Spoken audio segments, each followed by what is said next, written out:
Hi there, I'm Aaron Sagers. Superheroes often rely on flight, grappling hooks, or their own feet to get around. But if you are an extra special superhero, especially one with merchandising potential, you probably have your own ride. Lots of them, like the Batmobile, make sense. But there are a select number of superhero rides that are just plain bizarre. So we have picked 12, in no particular order, that are especially weird. Have you ever looked up and seen an Amazonian princess floating across the sky in sitting position? Yeah, me neither. But if you lived in the DC universe, this was Wonder Woman's deal for most of her history. I still marvel at your transparent plane, Wonder Woman! Created on Paradise Island and summoned by telepathy, the supersonic plane allowed Diana to avoid conflict and move through man's world undetected. At least until she was given the power of flight after Crisis on Infinite Earths. Since then, the invisible plane has made sporadic appearances, but we're still not sure, is Wendy invisible in it, or does it just look like she's floating on air in the sitting position?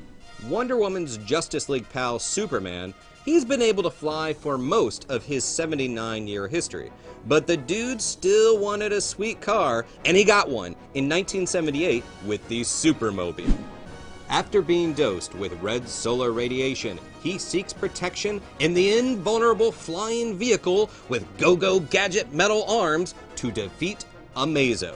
The Supermobile's hull is made of supermanium metal, patent pending, and is powered not by an engine, but by channeling Superman's abilities. Not surprisingly, it was made into a toy.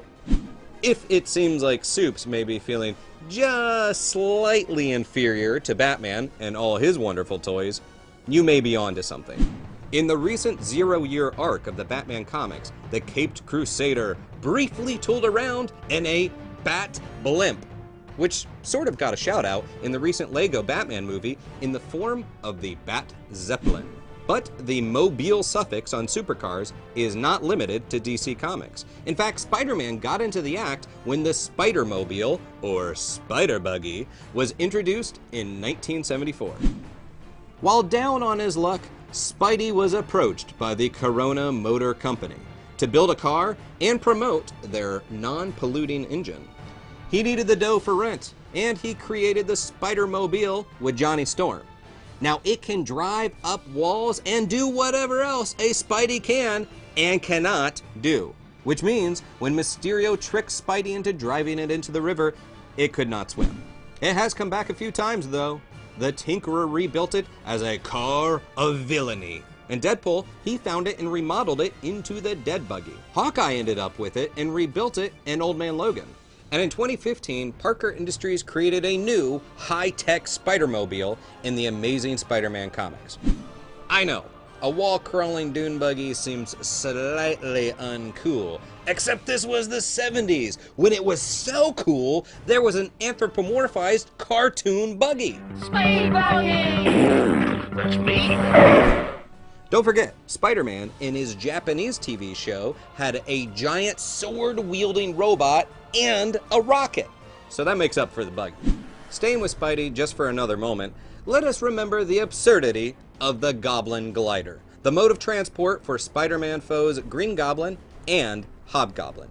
Sure, it seems nice to zip around the city with the fresh air blowing on you as you drop a hero's gal pal from the George Washington Bridge, but the bat-shaped glider introduced in 1964 leaves the rider totally exposed to attacks, and you need some serious foot coordination on this glorified hoverboard.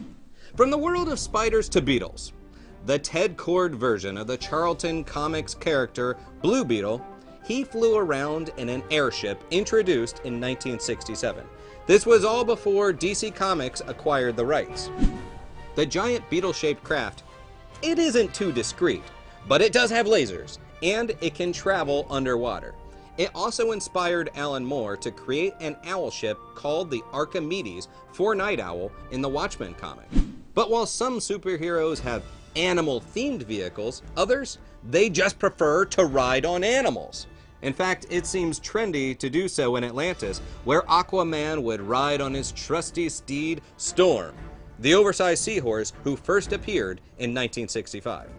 Aquaman's Queen Mera, however, prefers to ride in style on a chariot led by dolphins. Highly intelligent, bound, and harnessed dolphins. Whereas Atlanteans used to stay under the sea with their rides, at least one Asgardian takes to the air with ARAGORN, the genetically engineered winged horse mounted by Valkyrie. The horse used to belong to the character Black Knight and debuted in 1968. And how can we forget CRINGER, Prince Adam's fearless friend, who transforms into the mighty Battle Cat, who used to carry He-Man around Eternia.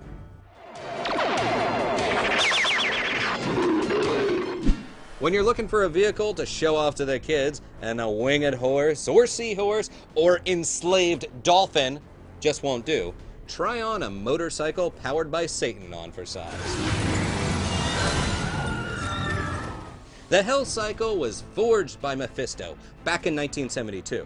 It is typically ridden by spirits of vengeance in Ghost Rider form, such as Dan Ketch or Johnny Blaze. But if motorcycles aren't your thing, you too can have a Hellfire-powered car for the spirit of vengeance with bucket seats for all your damned souls. However, for the superhero that prefers cosmic navel-gazing over soul collecting, nothing beats a surfboard. The Silver Surfer, literally defined by his vehicle, cruised onto the scene and into our hearts in 1966. Old Surfy is telepathically linked to his galactic wave rider, so with just a thought, he can pull off some sick maneuvers in space. So what do we miss? You tell us in the comments below.